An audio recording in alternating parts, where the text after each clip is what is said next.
Bonjour à toi. Aujourd'hui, je vais te montrer comment additionner des fractions. Ce qui est important quand tu additionnes des fractions, c'est que tu dois te rappeler que tu dois seulement additionner le numérateur. Le dénominateur sera le même que dans ton addition.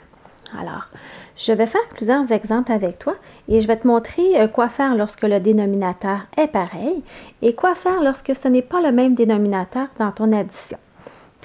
Alors, je commence avec celle-ci. J'ai 2 cinquièmes plus 1 cinquième.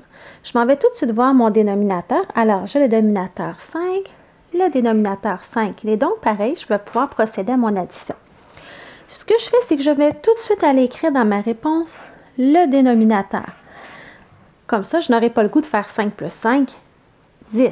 Rappelle-toi, le dénominateur ne change pas. Donc, ici, j'ai 5. Je m'en vais tout de suite écrire 5. Ensuite, je peux passer à l'étape suivante qui est d'aller faire mon addition pour mon numérateur. Alors, 2 plus 1, ça fait 3. Alors, ici, mon addition de fractions est donc 2 cinquièmes plus 1 cinquième égale 3 cinquièmes. Je fais un exemple avec toi ici, avec encore une fois mes dénominateurs qui sont pareils. Alors, je vais aller voir mon addition, 4 neuvièmes plus 3 neuvièmes égale combien? Je commence par aller me regarder tout de suite en mes dénominateurs. Mon dénominateur est 9 pour les deux fractions, donc je m'en vais tout de suite écrire dans ma réponse 9. Ensuite, je vais aller additionner mes numérateurs. 4 plus 3. Alors, 4 plus 3 égale 7. Donc, ma réponse est 7 neuvièmes. Je te montre une autre addition de fractions, mais cette fois-ci, mes dénominateurs ne sont pas les mêmes. Alors, j'ai ici 2 quarts plus 1 demi. Donc, première chose à faire, c'est d'aller voir mes dénominateurs. Ils ne sont pas les mêmes. Lorsque je n'ai pas les mêmes dénominateurs, je dois leur trouver un dénominateur commun. Donc, qui est commun à mes deux nombres ici. Alors, je m'en vais voir 4. Je commence toujours par me demander si un des dénominateurs pourrait fonctionner, si je fais une multiplication, une fraction équivalente, si ça pourrait fonctionner avec une des deux fractions qui sont là. Alors, je vais aller voir mon plus grand dénominateur ici. C'est 4. Alors, est-ce que 2, si je fais une multiplication, pourrait arriver à 4? Oui, si je me souviens bien, je suis capable de mettre 2 fois 2 égale 4. Donc, je viens de trouver un dénominateur commun aux deux. Bon, comment on procède? Je te montre ça étape par étape. Alors, je vais conserver mon quart ici puisque je vais utiliser ma demi pour avoir le dénominateur commun à 4. Alors, je vais réinscrire 2 quarts. C'est ce que j'utiliserai. Je vais aller me l'écrire tout de suite dans ma nouvelle addition. Ensuite, une demi, c'est là que je vais devoir travailler pour la mettre en quart. Donc, je t'ai expliqué que j'allais multiplier 2 pour l'amener à 4. Donc, je travaille ma fraction équivalente. Je vais donc faire 2 fois combien égale 4. Je connais bien ma multiplication. Je sais que c'est 2 fois 2 égale 4. Si je fais multiplier par 2 à mon dénominateur, souviens-toi, tu dois faire la même chose pour le numérateur. 1 multiplié par 2 égale 2. Alors, ça me donne la fraction équivalente 2 quarts. Je peux donc aller l'écrire.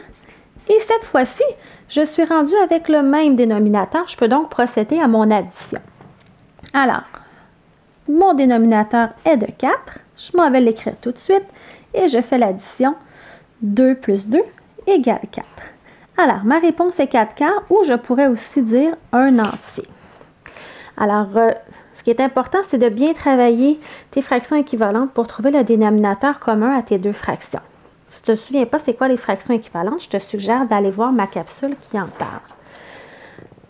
Dernière addition de fractions ici, cette fois-ci, regarde bien. J'ai 1 tiers plus 3 quarts. Mon dénominateur est de 3, mon dénominateur est de 4. Alors ici, je ne peux pas procéder tout de suite à l'addition puisque je n'ai pas le même dénominateur, je ne peux pas additionner. Je vais aller voir si 3, il existerait une multiplication pour faire ma fraction équivalente et pour me rendre à 4. Alors malheureusement, je ne peux pas me rendre à 4 pour trouver un dénominateur commun. Je vais devoir en choisir un pour 1 tiers et le dénominateur commun pour 3 quarts aussi.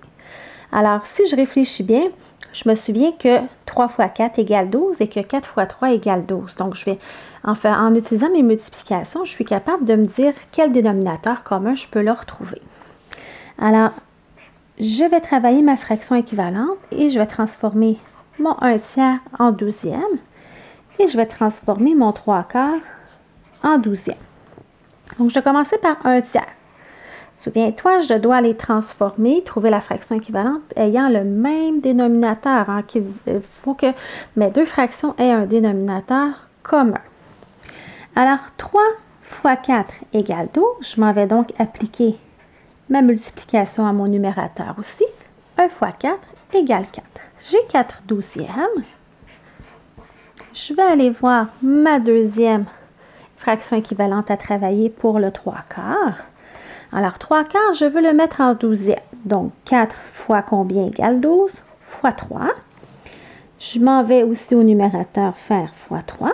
3 fois 3 égale 9. Je m'en vais inscrire 9 douzièmes. Maintenant, je peux faire l'addition puisque mes dénominateurs sont pareils. Donc, souviens-toi, je vais tout de suite aller écrire 12 puisque mon dénominateur ne change pas, ne s'additionne pas ici. 4 plus 9 égale 13. Alors, ma réponse est 13 douzièmes. Je pourrais aussi dire un entier et un douzième.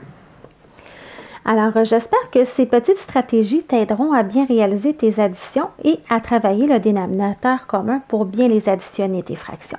Alors, n'oublie pas d'aimer ma capsule et de t'abonner à ma chaîne YouTube.